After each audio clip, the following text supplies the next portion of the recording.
नमस्कार, मैं आपका बहुत बहुत स्वागत करता हूँ अपने चैनल पे। तो जैसे कि करवा चौथ के बारे में चर्चा मेरे चैनल पे चल रही है, उसी को आगे बढ़ाते हुए इस वीडियो में हम लोग शुभ मुहूर्त और करवा चौथ के महत्व को संक्षिप्त रूप में समझने की कोशिश करेंगे और उनकी पूजा विधि संक्षिप्त रूप में मैं बताने का प्रयास करूँगा। तो जैसा कि आप लोग सभी जानते हैं कि करवा चौथ का व्रत सुहागन औरतें अपने पतियों के लिए करती हैं और करवा चौथ का महत्व हमारे हिंदू धर्म में बहुत महत्वपूर्ण है, क्योंकि ये व्रत है जो स्त्रियां अपने पति के लिए, उनकी लंबी आयु के लिए, उनके अच्छे स्वास्थ्य के लिए और उनके साथ अपने संबंध को अच्छे से सुव्यवस्थित और शांति रूप से और प्रेम पूर्वक अपने संबंध को बनाए रखने के लिए करती है। इसलिए ये व्रत हर सुहागन स्त्री को अवश्य करना चाहिए।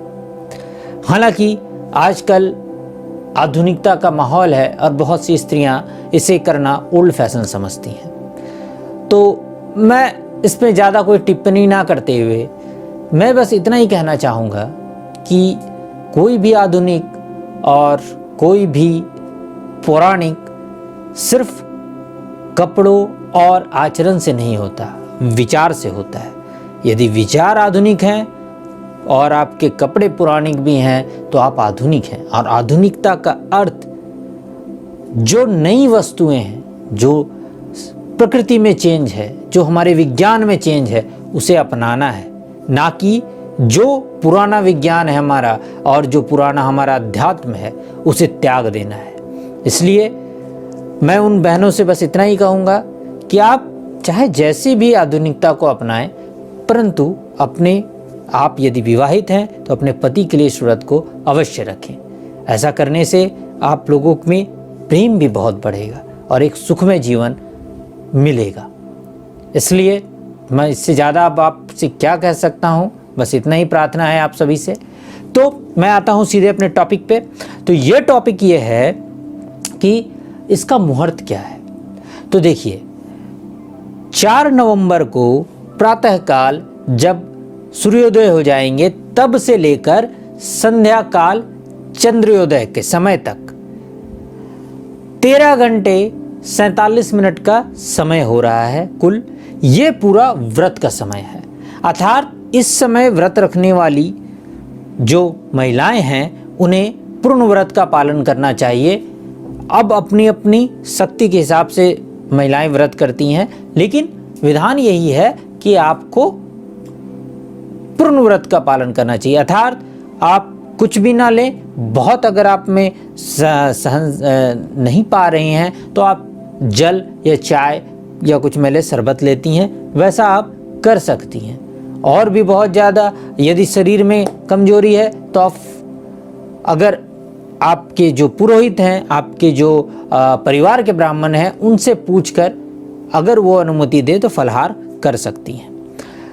और उससे भी ज़्यादा स्वास्थ्य खराब है तो आप माँ चौथ से हाथ जोड़ के खुद ही बोल सकती हैं। ऐसा बात नहीं है कि आपको एकदम अपनी जान को दांव में लगा के व्रत करना है। परंतु यदि आपका सब ठीक है और आप व्रत नहीं कर रही हैं तो फिर माँ देखेंगी, क्योंकि मैंने हमेशा कहा है कि ईश्वर सबसे पहले भाव देखते हैं, उसके बाद ही दूसरी बातों का नंबर आता है और उसके बाद ही दूसरी बातों को देखते हैं। तो इस समय सबसे पहले सुबह उठ के जो भी सुहागन कन्याएं हैं और सुहाएं माताएं बहनें हैं, उन सभी को अच्छे तरह से फ्रेश होके तैयार होना चाहिए।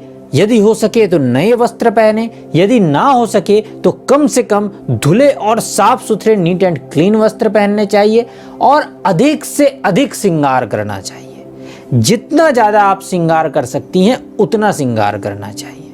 जैसा कि हमारे हिंदू धर्म में ये माना जाता है कि सबसे ज़्यादा श्रृंगार हमारी जो महिलाएं हैं वो अपने विवाह के अवसर पर ही करती हैं। तो इसी प्रकार ये हर वर्ष आपके विवाह का पुनरागमन, अर्थात इसमें एक नए निखार को लाने के लिए ये व्रत माँ चौथ का व्रत किया जाता है। और माँ चौथ आपके सांसारिक जीवन को एक नया निखार भी प्रदान करती हैं। अपने आपके पति को आयु, स्वास्थ्य और समृद्धि तो देती ही हैं, लेकिन उसके साथ ही साथ आपको एक नया निखार भी प्रदान करती हैं। तो इसलिए इस दिन जितना ज़्यादा से ज़्यादा हो सके आप श्रृंगार करें। उसके उपरांत साफ सुथरे अपने पूजन के स्थल पर आप अच्छे से लाल और सफ़ेद और पीले कपड़े बिछाकर गणेश जी, शिव जी और माँ पार्वती की तस्वीर या मूर्ति लगाकर उन्हें विराजमान कराएं, क्योंकि ये व्रत माँ चौथ के साथ माँ पार्वती के लिए भी किया जाता है। लिए भी बोलना उचित नहीं होगा, बल्कि माँ पार्वती के लिए किया जाता है और माँ चौथ के लिए किया जाता है। उन दोनों के लिए ही ये व्रत किया जाता है।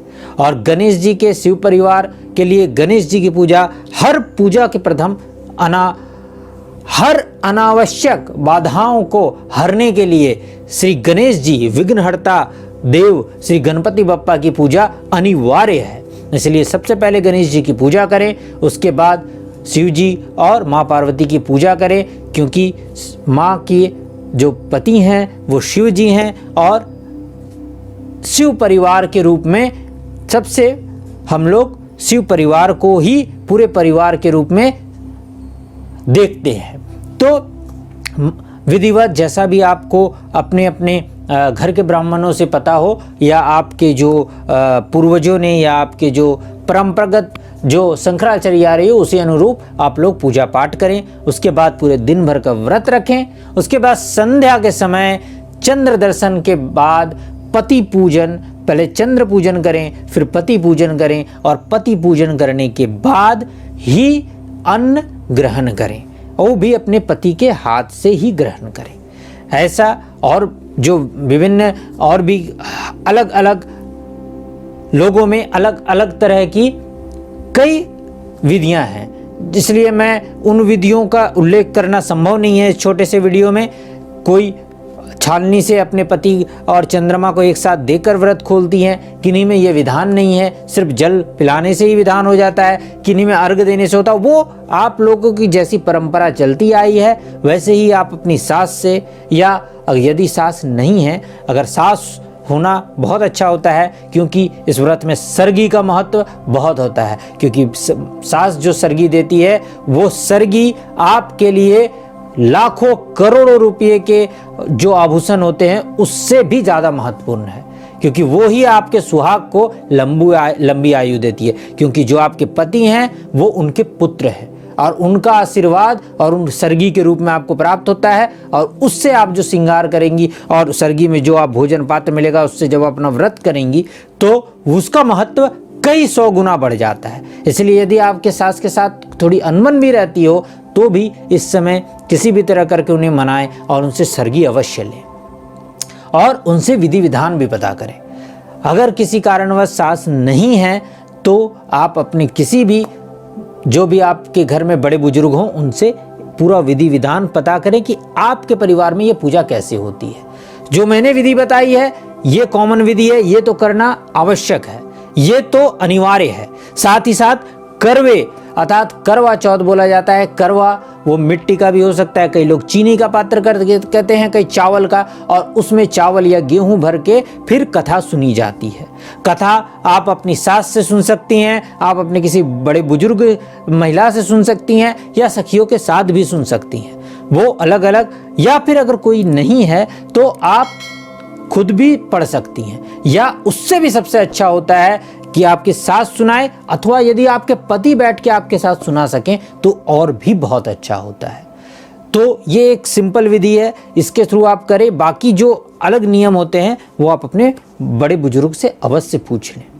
आशा करता हूँ ये वीडियो आप लोगों के काम आएगा और आप लोग जरूर इस व्रत को करेंगी और इस व्रत से माँ पार्वती और माँ करवा की माँ चौथ आप पर कृपा बरसाएंगी। तब तक के लिए इस वीडियो में इतना ही, फिर आगे की वीडियो में मिलता हूं जिसमें मैं इनसे रिलेटेड कई एक विशेष सावधानियां बताऊंगा, आप उसे अवश्य देखें। तब तक के लिए नमस्कार।